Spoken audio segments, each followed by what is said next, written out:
This channel does not promote any violent,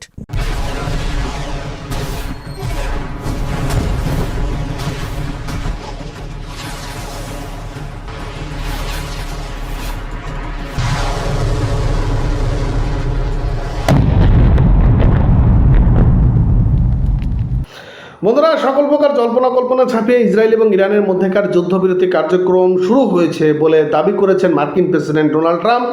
তিনি তার x handle পোস্টে এরকমই তথ্যটি জানিয়েছেন। তবে 14 দিন দীর্ঘ সময় যুদ্ধের পর যুদ্ধবিরতি কার্যক্রম সত্যিই শুরু হতে যাচ্ছে। আর এই যুদ্ধবিরতি কার্যক্রমের মধ্য দিয়েই ইরানের ছোড়া ক্ষেপণাস্ত্রে ইসরায়েলের 3 জন বেসামরিক নাগরিকেরও মৃত্যু হয়েছে।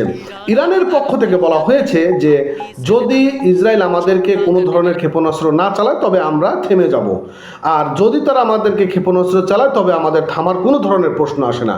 এরকমও কিন্তু ইরানের পক্ষ থেকে বা ইরানের সামরিক পক্ষ থেকে বিষয়টি জানানো হয়েছে। তবে এদিকে ট্রাম্প যে যুদ্ধবিরতি ঘোষণা করেছেন, কি কারণে করেছেন এবং কখন থেকে এটি কার্যক্রম শুরু হবে, চলুন আমরা যুগান্তর পত্রিকা থেকে জানার চেষ্টা করি। বন্ধুরা, ইসরায়েল এবং ইরানের চলমান সংঘাতের মধ্য দিয়ে গত শনিবার ইরানের 3টি পারমাণবিক স্থাপনায় ব্যাপক হামলা চালায় যুক্তরাষ্ট্র।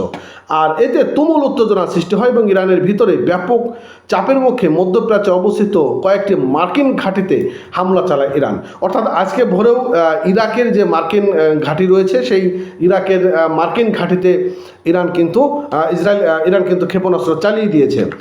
এরপর সোমবার রাতে হঠাৎ করে যুদ্ধবিরতি ঘোষণা দেন মার্কিন প্রেসিডেন্ট ডোনাল্ড ট্রাম্প। ইরান এবং ইসরায়েলের একটি পর্যায়ক্রমিক যুদ্ধবিরতি সম্মত হয়েছে বলে জানিয়েছেন তিনি, এবং ট্রাম্প বলেন এই সমঝোতা দ্বিপক্ষীয় দ্বন্দ্বের আনুষ্ঠানিক অবসান ঘটবে, যদিও তেহরানে সোমবার রাতভর হামলা চালিয়েছে ইসরায়েল। অর্থাৎ যুদ্ধবিরতি কার্যক্রম শুরু হওয়ার ঘোষণার আগ পর্যন্ত ইসরায়েল তেহরানে ব্যাপক পরিমাণে হামলা চালিয়েছেন। তার পরিপ্রেক্ষিতে ইরানও কিন্তু ইসরায়েলের দিকে ব্যাপক পরিমাণ হামলা চালিয়েছে, এরকম সংবাদে কিন্তু পাওয়া গিয়েছে। আর ট্রাম্প তার ট্রুথ সোশ্যালে লিখেছেন যে ইসরায়েল এবং ইরানের মধ্যেকার সম্পূর্ণ সর্বাত্মক যুদ্ধবিরতি ব্যাপক সম্পূর্ণ সমঝোতা রয়েছে। তবে এখন পর্যন্ত যুদ্ধবিরতি বা সামরিক অভিযান বন্ধের বিষয়ে কোনো চুক্তিই হয়নি বলে জানিয়েছেন ইরানের পররাষ্ট্রমন্ত্রী আব্বাস আরাগচি। অর্থাৎ মানে তিনি যে কথাটি বলেছেন সেটি হচ্ছে যে যদি ইসরায়েল তেহরানের স্থানীয় সময় মঙ্গলবার ভোর 4টায় ইরানি জনগণের বিরুদ্ধে তাদের অবৈধ হামলা বন্ধ করে, মানে তিনি বলেছেন যদি ইসরায়েল তেহরানের তারা অবৈধ নাগরিকদের উপর হামলা বন্ধ করে তাহলে আর তারা পাল্টা হামলা চালানোর কোনো তাদের ইচ্ছা নেই বলে বিষয়টি জানিয়েছেন। মানে বিষয়টা ক্লিয়ার যে যদি ইসরায়েল ইরানের ক্ষেপণাস্ত্র হামলা না চালায় তাহলে তারা হামলা চালাবে না, আর এইসব ব্যাপারে যুদ্ধবিরতিরও কোনো প্রয়োজন নাই তারা যদি হামলা না চালায়। অন্যদিকে ইসরায়েলের পক্ষ থেকে তাৎক্ষণিকভাবে ট্রাম্পের ঘোষণার বিষয়ে কোনো আনুষ্ঠানিক মন্তব্য আসেনি। প্রায় 2 সপ্তাহ ধরে চলা নজিরবিহীন পাল্টাপাল্টি হামলায় ইরানের কয়েকশো মানুষ নিহত হয়েছে, অন্যদিকে ইসরায়েলি প্রাণ হারিয়েছে 28 জনের। মানে দুই দেশের মধ্যে যে যুদ্ধ হয়েছে সেই যুদ্ধে প্রাণ হারিয়েছে সব থেকে বেশি ইরান, আর ইসরায়েল হারিয়েছে মাত্র 28 জন।